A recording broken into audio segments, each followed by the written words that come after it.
Well, what's up, you guys? This is Jay Youngo2 back with another video. And I know this format is different for this video, but I still wanted to upload a video for my channel. And let me know if you guys actually like this presentation. I know I'm not in my normal location, so if I did, I would have the light set up and everything looking much better, but I'm doing the best I can with my abilities that I have right now.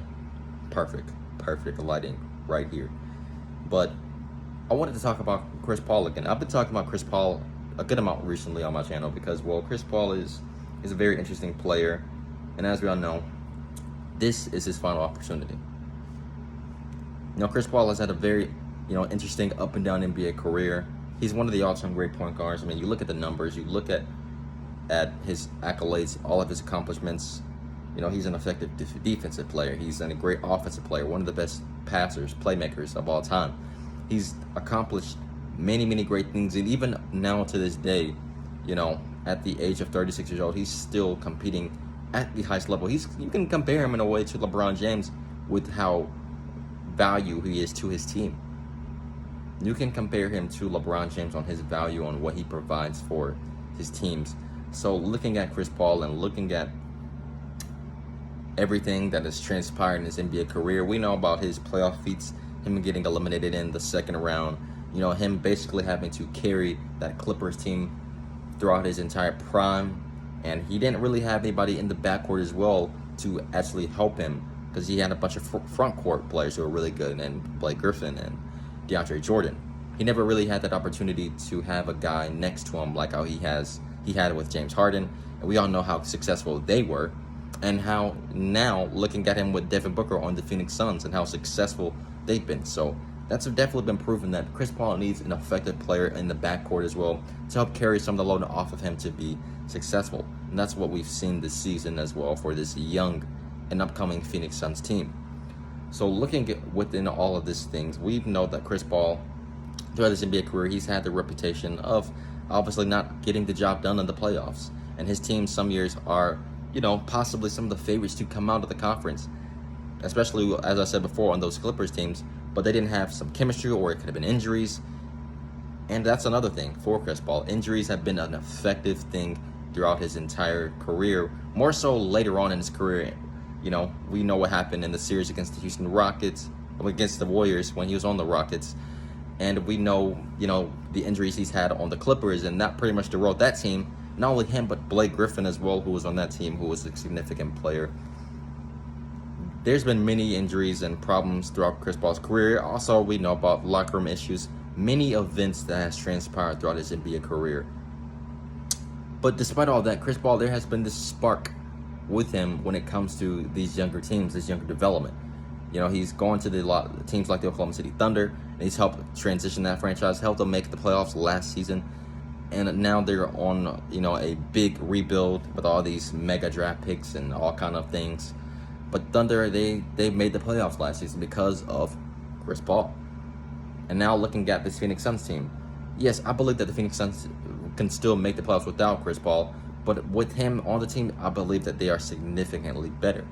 And I believe that's proven. You can look at the numbers and see how valuable he is to the Phoenix Suns team, and you have the answer to that. But overall, when I look at Chris Paul right now, especially what he did in Game 6 against his former team, the Clippers, and his ability to get the job done and close it out, man, I mean, I really want to see him win a ring, because Chris Paul is one of the all-time great point guards in this league. He's accomplished a lot throughout his NBA career, and he's one of those guys who's been around long enough to win an NBA championship. I really want to see him and Carmelo Anthony win an NBA championship, but Chris Paul definitely deserves it because he's still playing at a very high level. And now he's going up against a series against the Milwaukee Bucks, and this is going to be a very interesting series, I believe. I believe that the Bucks can win this series, but it can go either way. It really can go either way. And it's, this what has the playoffs really, we've known that has been a huge factor, is health. So, these two teams, Giannis, he's coming back obviously from a knee injury, and hopefully I believe that he will play in Game 1 of that series, of course. And for the Bucks in general, the guys who are going to play key roles, Brook Lopez, his matchup against DeAndre Ayton is going to be really interesting, but he's going to have to play a big role. Chris Middleton is going to have to definitely play like that second option for this team. And we all know that what Giannis can do, and I don't believe that the Suns really have a true answer for Giannis anyway. But for the Phoenix Suns, I believe that it's going to come down simply to just how effective Devin Booker and Chris Paul can be. The Bucks have really good defenders. They're one of the best defensive teams in the league, so they're going to have PJ Tucker out there. They're going to have many guys out there throwing bodies at, Devin Booker and Chris Paul. And I believe that, that could be the X factor for the Bucks. Beating them is the defensive end of the basketball court for them. They have the Suns' number on that end.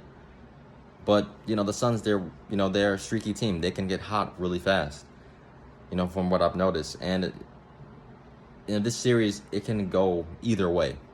It really can, because both teams, when you look at the matchups just in general, they're pretty even. But Giannis will definitely be the X factor in terms of how dominant he can be in this series as well. But for Chris Paul, I definitely want to see him win. I would love to see Chris Paul win the series and have a ring. This will definitely, solidify himself as a true legend, because, the rings in the NBA community and just in general are a big deal in terms of a player's legacy and how we rank them in terms of their legacy. So for Chris Paul, him, finally getting that ring after all the ups and downs throughout his NBA career, it's a great accomplishment for him, and he deserves it, as well, I believe. But yeah, man, this series is definitely going to be an interesting one to watch.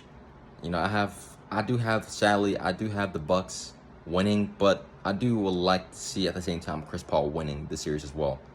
It's going to help solidify Giannis's legacy as well. He's going to have a championship, but it can be even better for Chris Paul winning that championship. And I think we all want to see him win anyway. But yeah, man, I hope you guys enjoyed this brief video. Don't forget to leave a like and subscribe to the channel for more basketball content each and every week. If you like this format, let me know, and I can make more videos like this. But I hope you guys enjoy it. Have a good day. Peace.